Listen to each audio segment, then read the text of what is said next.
fully kind of secured side control, right? In the sense, like, I'll still get points even if his arm is wrapped around the back of my head like this, right?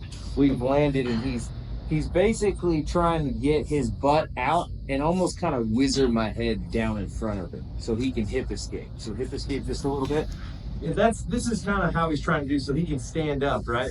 And it's pretty easy for me, especially if I need to take this hand, keep his hips from coming back, just stop them, and then just all I'm taking is this hand and I'm pushing his knee out of the way, or I'm using my knee. I can just kind of get it in front, right? And if he refuses to let go of this head, which a lot will, especially in a self-defense situation, all I'm gonna do is just keep my shoulder, my crossface here, and I'm just gonna lean my shoulder right onto his throat, right? And Sean's being tough right now, but he's starting to Von Flue, guys. This is what the Von Flue looks like.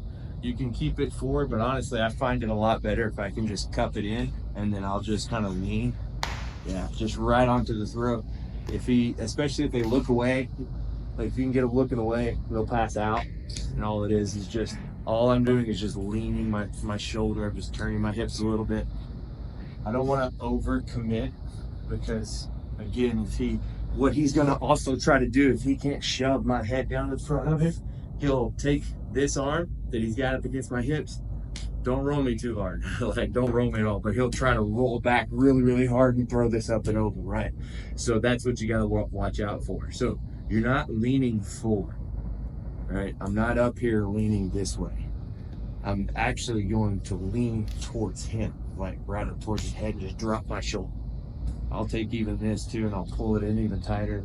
But I'm not going over this way. I'm more just kind of leaning here, and I'll just put my hands on his hips.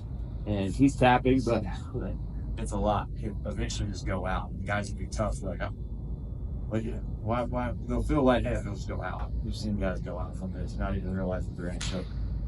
So Von Flue choke. Questions on this?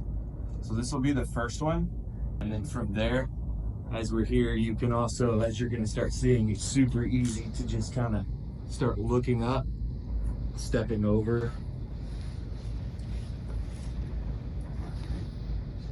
Like, I didn't even use my free hand, so like it's easy to take it back. They're basically, if they reach up and grab this grip, they're opening themselves up to a back take. Super easy, and it's following the same concept of just kind of looking up. So if you ever find yourself in this situation, it usually comes from them trying to guillotine. So what you're doing is you're getting your hips out of the way, and once my hips cross, so in order for me to be guillotined, my hips need to be in here. But once my hips come across, as you can see, there's no threat of a choke. Like, guys sometimes are strong and it'll pinch and it may like hurt, but just take a second. But okay, I can breathe, but he can't, right? And then as I'm here, and you don't even have to take the back, maybe if you're a head and arm choke guy, you can just keep looking up, and at this point he's not going to be able to get his arm back because I'm just looking up. I'm starting to pin it now, and even if I don't make it and he starts to turn into me, like, I can just make this hell, right? So this is a really common reaction for people to hold on to the head. Hold on to Tiana's head this weekend. I get tournaments, people still do it, right? So take advantage. Let them hold on to his head. Again, it may hurt. You feel like you're squeezing, but it's also them panicking.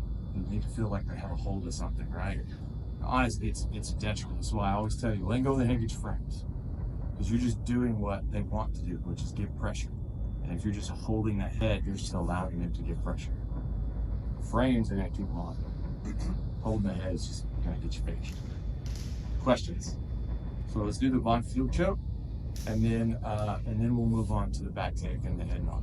Are we starting from the ground? Yeah, you can start from the ground because we have a lot of people in here. So go ahead and start. We did a lot of takedowns and stuff like that. So get over here. So again, you're just landing slightly turned, and you're just keeping this grip, right? And this is very common. You'll see this in self-defense too. If you take somebody down out in the streets, they're going to do this because they want to get up, and they think this is going to help them, but this doesn't. So get here, learn how to just give them a nice hug. And you can lean a little forward, but what you really want to do is just turn off to the side and put basically all your weight down on their throat. It's very easy. Just because I know we have lots of new people, like knee placement and kind of ideal. So side control, your traditional side control is just here, chest to chest. So when we talk about pins in wrestling or anything like that, so for your first day, everybody's like, oh, what's my goal? Well, we don't really roll in here, so we mostly work situationals. But if you really want to know what your goal should always be, is to get to top position and pin your opponent.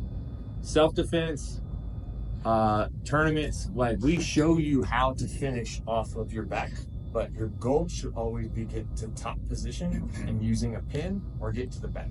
Like those are the three. So a pin being side control, and then this being mount also is a pin because I'm chest to chest. And then as you saw earlier, I was on the back. So we're getting into the side control position. Side control is just a chest to chest pin. What I'm trying to do is get this shoulder cross face grip right here, which is just putting my shoulder, making him face away so that he can't turn into me. So the only difference is now is he's going to have this grip where he's holding my head from behind, right? So we're going to start working off of this, which is just very common, especially in self-defense and even in tournaments. You'll see people do this.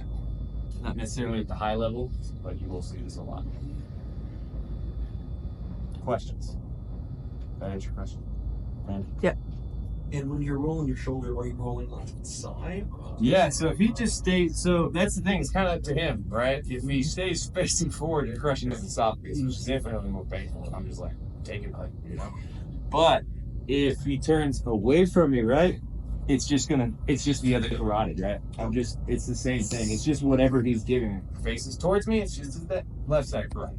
So it's just gonna suck no matter what. You're putting all your weight, you're just rolling into it. And it works, man. You're seeing it even in the UFC, you guys just go unconscious. I think they refuse to admit they're being choked unconscious because then they just go slip away. Answer your question? Yes. Anything else? Let's practice. 1, 2.